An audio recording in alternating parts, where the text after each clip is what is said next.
इस गांव की अद्भुत चीजों को समझाने का प्रयास कर रहा हूं। इधर नदी दिखाई दे रही है और नदी के जस्ट बगल में जैसे जीरो बजट फार्मिंग है, ये नीचे लगा हुआ है।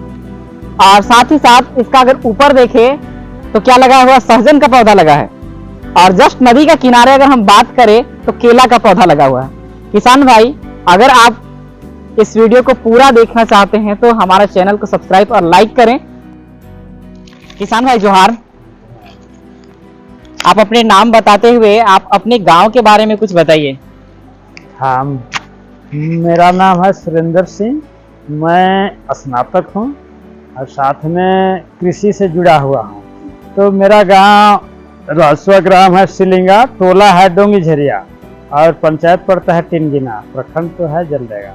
तो यहाँ हम लोग का मूल निवासी आदिय काल से खेती में जुड़े हुए हैं और अभी भी वैसे तो खेती पर ही ज़्यादा जोर दिया जा रहा है। और यहाँ से मजदूर के रूप में बाहर कहीं नहीं जाते हैं। यहाँ के लोग खुद अपना ही जमीन में सब्जी फल फूल उगा के ही अपना जीविकोपार्जन चलाने का प्रयास करते हैं। नहीं, जैसे इस गांव को देखने से लगता है कि कृषि योग्य नहीं है, क्योंकि काफी ऊंचा नीचा और पहाड़ पर्वत है। हाँ, तो और जलडेगा का बहुत सारा गांव सुंदर सुंदर प्लेन भूमि है, वहाँ खेती ना होता है। लेकिन ये पहाड़ पर्वत में खेती करने का आप लोग कैसे ठाने? देखिए, यहाँ तो और दूसरा उपाय नहीं है, खुद कमाओ तो खूब खाओ। इस उद्देश्य से यहाँ के किसान भाई लोग अपना ही खेत को किसी तरह छोटे आकार में बना करके खेती करना सीखा है, कर रहा है। जैसे हम यहाँ की पानी का व्यवस्था को समझते हैं, क्योंकि खेती के लिए हम लोग सबसे मूलभूत चीज मानते हैं कि आपको जल हो। हाँ। पानी के बगैर हम खेती नहीं कर सकते हैं, ना ही हम कल्पना कर सकते हैं। तो हम यहाँ देखें, जैसे हमारा सरकार एक योजना चला रही जल साजन योजना, हम देखते हैं उसी कॉन्सेप्ट पे आपका यहाँ पे खेती विद्यमान है। जैसे आप यहाँ से जाइएगा तो ऊपर में क्या है, डैम है। हाँ। और डैम के नीचे क्या है, तालाब है। हाँ। और तालाब के नीचे छोटा छोटा डोभा है और उससे पानी गुजर करके आ रही है। और इन लोगों को खेत तक ले जाने के लिए किसी प्रकार कोई मशीन की आवश्यकता कुछ जगह में नहीं पड़ती है, जिसको हम दिखाने का प्रयास करेंगे कैसे है। लेकिन हमको ये बताइए, हम देख रहे हैं यहाँ पे एक अद्भुत चीज कि एक नदी भी है तो आपके लिए खेती योग्य है, और एक नदी का किनारा भी आपको खेती योग्य है, और नदी का पेड़ भी हम देख रहे हैं खेती योग्य है। तो आप लोग कैसे सोचे कि हम लोग नदी को भी खेती में कन्वर्ट करें, या नदी के किनारे हम केला लगाएं, उसके ऊपर में हम देख रहे हैं सहजन का पौधा है। ये कैसे कल्पना हुई आप लोगों के बीच? ये तो जैसे ही तो युग का परिवर्तन है, महंगाई धीरे धीरे बढ़ते गया, तो यहाँ का आदमी लोग का सोच भी थोड़ा अति हुआ। बाल बच्चों को पढ़ाने के लिए तो लोग अपना खेती करने, जैसे केला लगाया तो देखा तो खूब अच्छा नस्ल निकला। फिर ऐसा ही छोटा मोटा आकार बना के और ज्यादा खेती पर जोर दे रहा है। उधर देखने से मेरा उधर 2 बागान बना है, लेकिन मतलब उस साइड। हाँ, और नदी के किनारे ही है। हाँ, 300 मीटर नहीं 400 मीटर पाइप लगता है पानी लाने के लिए। फिर भी वहाँ फूल गोभी लगाए थे, टमाटर, बंधा गोभी अच्छा निकला था। फिर एक खाली जगह है और भाई लोग भी सही बनाने का प्रयास कर रहे हैं।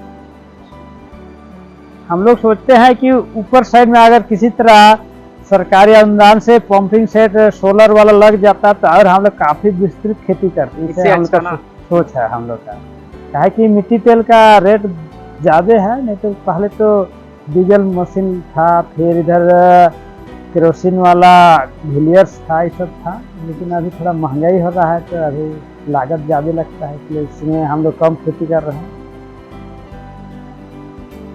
और अच्छा, बहुत व्यवस्था अच्छा है। किसान भाई, हम एक चीज को बताना चाहूंगा, यहाँ का पानी का व्यवस्था बहुत अच्छी है। हम सब अब कृषि का बात करते हैं और हम बात करते हैं पानी का, तो यहाँ के लोग पानी को बहुत अच्छे से सुरक्षित रखे हैं। इन लोगों ने सरकारी मद के तहत में अपना ऊपर में एक डैम बनाया है और डैम के नीचे कुछ तालाब बनाया है, तालाब के कुछ डोभा भी बनाए हैं। और उससे पानी क्या होता है कि बरसात का, ये तो पहाड़ पर्वत एरिया है, तो बरसात का पानी नीचे आ जाता है और आपका डैम में इकट्ठा हो जाता है। और इकट्ठा होने के बाद में उससे जब डैम में इकट्ठा होता है तो नीचे का तालाब भी भर जाता है और उससे हमारा नीचे का खेत भी सिंचित हो जाता है। तो इस कॉन्सेप्ट में अगर हम काम करें, भले मेहनत तो है, लेकिन अगर हम गांव सब एकजुट होकर के काम करें तो हम कृषि में बदलाव ला सकते हैं। किसान भाई, मैं वो खेती के बारे में बताना चाह रहा हूँ जिसको लगाने के लिए कोई लागत नहीं है, लेकिन अगर आप चाहे तो इससे अच्छी खासी मुनाफा कर सकते हैं। और ये वो खेती है जो नदियों में हो सकता है। जैसे हम नदी को अनुपयुक्त जगह सोचते हैं, पहाड़ों को अनुपयुक्त जगह सोचते हैं, लेकिन हम सीखते हैं इन गांवों से, इन किसानों से कि हम नदी को भी कैसे उपयोग बना सकते हैं। क्योंकि हम नदी को क्या समझते हैं, घास फूस का जगह, लेकिन इन लोगों ने एक उपयुक्त बनाया है और ये खेती किया है। ये एक विशेष प्रकार के दिखने में दिख रही है, इसका नाम है हिरमिचा। तो हम आइए जानते हैं उन्हीं किसान से जो इसकी खेती करके हजारों रुपया, लाखों रुपया तक अगर हम इसको कैलकुलेशन करें तो कमा रहे हैं। किसान भाई बताइए, कौन सा चीज है या और ये क्या चीज है जिसको आप अलग तरीके से खेती करते हैं? देखिए, ये सब्जी वाला पौधा है, इसका नाम तो हिरमिचा है। इस खेती को करने के लिए ज़्यादा मेहनत नहीं करना पड़ता है। इसको आप अगर डाली को तोड़ करके जहाँ तहाँ गाड़ दीजिएगा तो ये पूरे स्थान को कवर विस्तृत रूप से फैल जाता है।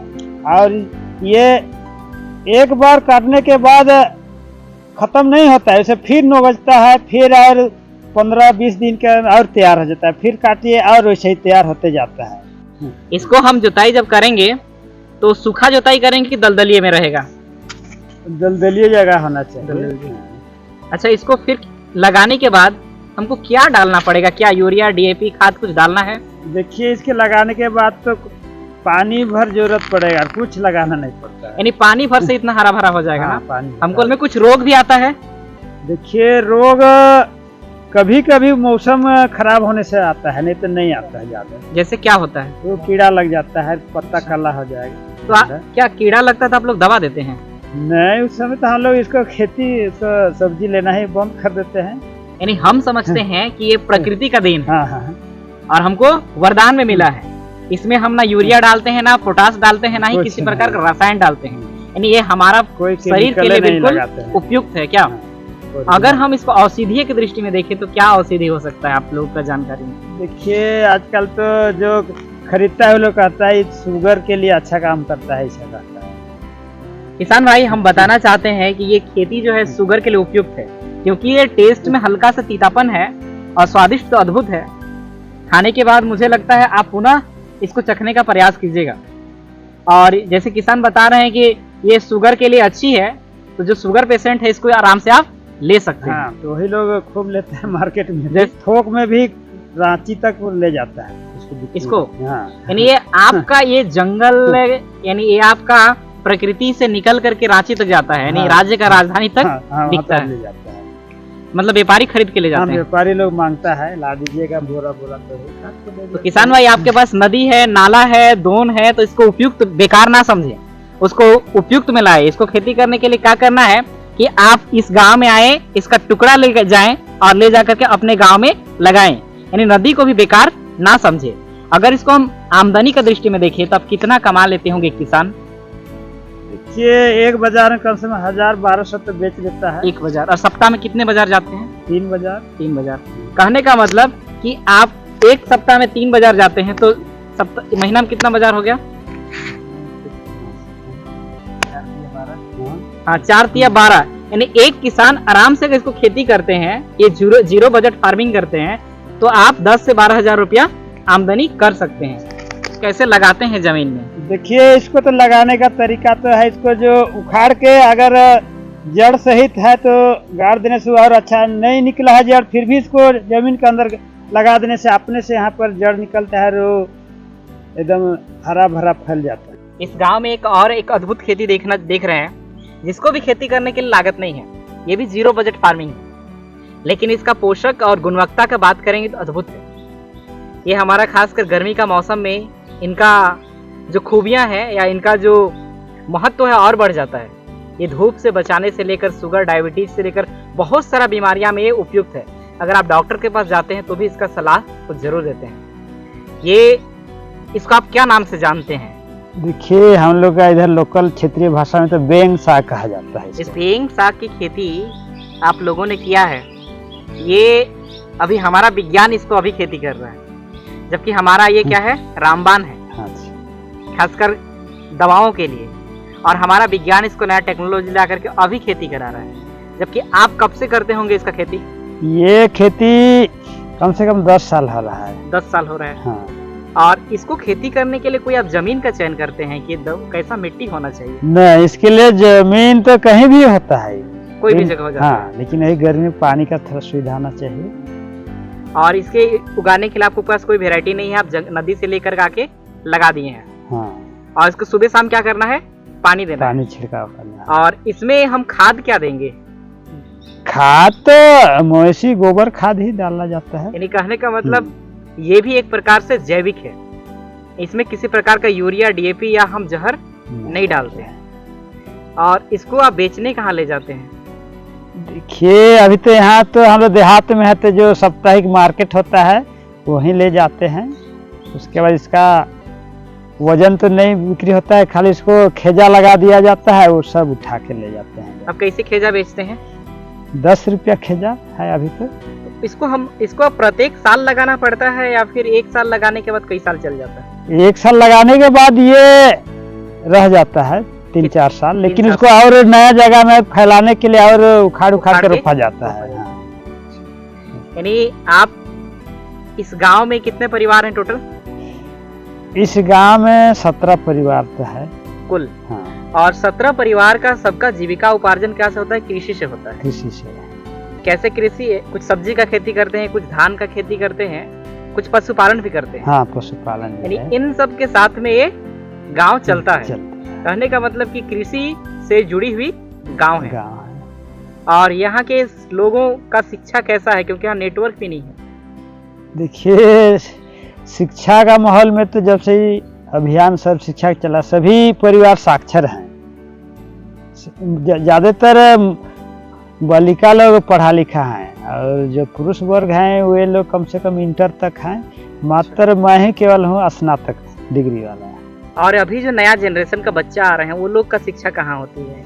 देखिए अभी तो जिसे यहाँ प्राइमरी शिक्षा है उसको करके मैट्रिक के लोकले है, उसके बाद चल जाते हैं सिमडेगा। कुछ भाई लोग रांची में भी पढ़े हैं, और कोई टेक्निकल के लिए तो बाहर चल जाते हैं। लेकिन आप इतने सुंदर गांव में निवास करते हैं, चारों ओर हमको बहुत सुंदर सा दिख रहा है, जंगल है, बीच में नदी बह रही है। यहाँ आने के बाद दिल में एक सुकून सा मन को लगता है, क्योंकि हम एक शहर से एक गाँव जहाँ शोर शराबा होता है उस जगह से आते हैं, बहुत शांति मिलती है। आपको एक गांव मिला है, एक विरासत में मिला है, क्या आपको महसूस होता होगा? देखिए हम लोग तो अभी इसको विरासत की देन ही के मानते हैं, लेकिन जो बाहरी जो टाउन में आसपास का आ जाते हैं समतल एरिया के, वो लोग पसंद नहीं करते हैं। उन लोग को थोड़ा यहाँ आने जाने में असुविधा होती है, बल्कि हम लोग तो यहाँ के आदि निवासी यहाँ से हैबिट हो चुके हैं, इसलिए हम लोग को तो अच्छा ही लगता है। बस आवागमन को लेकर हम लोग को भी थोड़ा असुविधा महसूस हो रहा है अभी का युग में। कहने का मतलब अगर आपका आवागमन के लिए रास्ता हो जाए तो फिर आपको किसी प्रकार की कोई चिंता नहीं है। हाँ, सबसे बड़ी चिंता वही है। जैसे बरसात हो जाने पर यहाँ पर नाला है, ये काफी समस्या का घर बन जाता है। हम लोग को पार करने दिख रहा है छोटा, लेकिन यहाँ का पहाड़ी नाला है, इसलिए काफी पानी अचानक भर जाता है, कभी रुकना ही पड़ जाता है इस पार से उस पार। यानी हम इस गांव को इस तरीके से समझ सकते हैं कि गांव के लोग शिक्षित हैं, जागरूक हैं, और सब आज शिक्षा के लिए बाहर जा करके अच्छी शिक्षा प्राप्त कर रहे हैं। किसान भाई कहते हैं ना कि जीवन की शुरुआत अन्न से होती है, अन्न से तन बनता है, और उस तन से उनका जीविका उपार्जन होता है। जैसा अन्न होता है वैसे तन होता है, वैसा मन भी होता है। तो ये तीनों चीज़ का कॉम्बिनेशन हमें अन्न से मिलता है। तो हम जैसा खाएंगे वैसा मन में विचार आएगा, और जैसा विचार आएगा हम वैसे करेंगे। तो सही बात कह रहा है। जैसे इस गांव का बच्चा लोग आप बोले रांची की ओर पढ़ने जाते हैं, इस गांव का बच्ची का शिक्षा के लिए, बच्ची का शिक्षा के लिए जो लागत है वो कैसे अर्जित करते हैं इसके परिवार? सारा कृषि से ही होता होगा। देखिए यहाँ प्रकृति की देन कहिए चाहे तो यहाँ किसान का जो सोच, यहाँ कुछ साल पहले तो लाह की खेती काफ़ी मात्रा में होता था, जिसे हम लोग को नगद पैसा मिल जाता था। उसके बाद हर एक घर में मवेशी हैं, जैसे बकरी, वे बड़ा बड़ा खस्सी होने से तो एक बकरी में 10,000 12,000 इस तरह बेच करके वो लोग पढ़ाई में, बालिका लोग एकदम पढ़ने में ज़्यादा ही रुचि लिया। प्रायः यहाँ 6 बालिका स्नातक तक कर चुकी है। और लड़के लोग इंटर तक कर जाते हैं, उसके बाद क्या नहीं वो लोग कमाने का सोच हो जाता है कि उतना ही तक ठप हो गए हैं, अभी आगे नहीं बढ़ रहे हैं। लेकिन एक दो परिवार के हैं, जैसे मैं सुरेंद्र और मोहन, इनका परिवार का तो सभी बच्चे अभी पढ़ रहे हैं, आगे कर रहे हैं। तो यहाँ से जलडेगा की दूरी कितना है? देखिए जलडेगा करीब 25 किलोमीटर होगा। थोड़ा सा हमको इस बदलाव पे नज़र बताइए, क्योंकि ये गांव हमको दिखता है तो बहुत दूरी में है, तो जंगल में बसा हुआ, लेकिन एक्चुअल में देखे, शिक्षा का दृष्टि में देखे या कृषि का दृष्टि में देखे, काफ़ी आगे है। जहाँ लोग शिक्षित हैं वहाँ भी कृषि को आज छू नहीं पाए हैं। लोग बोलता है कृषि बहुत टेक्नोलॉजी का चीज़ है, लेकिन ये इतने जंगल में होते हुए भी आज कृषि को इतनी महत्वता के साथ में, इतनी अच्छी के साथ में कैसे कर पा रहे हैं? देखिए यहाँ तो कृषि एक आय का मेन स्रोत हो जा रहा है। काहे कि बच्चे लोग को शिक्षा दीक्षा देने के लिए पैसा का तो जरूरत होता है, तो कहीं बाहर तो यहाँ के किसान भाई चाहे कि यहाँ का आदमी लोग कमाने नहीं जाते हैं, दिल्ली, बॉम्बे, गुजरात, ये लोग अपना ही खेती करके जो बाजार में, साप्ताहिक बाजार में बेच कर अपना बच्चा लोग का शिक्षा दीक्षा भरण पोषण करते हैं।